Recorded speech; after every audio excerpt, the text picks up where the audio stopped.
আলহাজ জসিমউদ্দিন আহমদ, চট্টগ্রাম 14।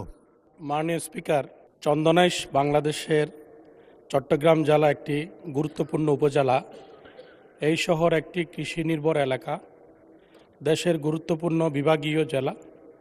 চট্টগ্রাম জেলায় কোনো স্বতন্ত্র উচ্চ গবেষণা সমৃদ্ধ কৃষি শিক্ষার বিদ্যাপীঠ নেই। চট্টগ্রাম শহর থেকে 30 কিলোমিটার দূরত্বে চন্দনাইশ উপজেলায় একটি কৃষি বিশ্ববিদ্যালয় প্রতিষ্ঠা করা হলে কৃষিবিদ তৈরি সহ কৃষির উন্নয়ন ও গবেষণার নতুন নতুন কৃষি উদ্ভাবনের মাধ্যমে কৃষি নির্ভর অর্থনীতিতে গুরুত্বপূর্ণ অবদান রাখতে পারবে বলে আমি দৃঢ়ভাবে বিশ্বাস করি।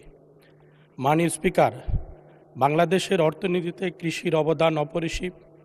2022-23 অর্থবছরে মোট জিডিপিতে এই খাতের অবদান প্রায় 11% থেকে 14%। দেশের শ্রম শক্তি প্রায় 38% থেকে 45% কৃষিতে নিয়োজিত। তাই কৃষি শিক্ষাকে অধিকতর গুরুত্ব দেওয়ার সময়ের দাবি।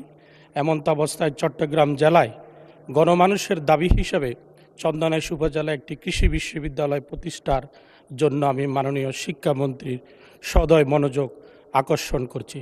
মাননীয় স্পিকার, আপনাকে ধন্যবাদ।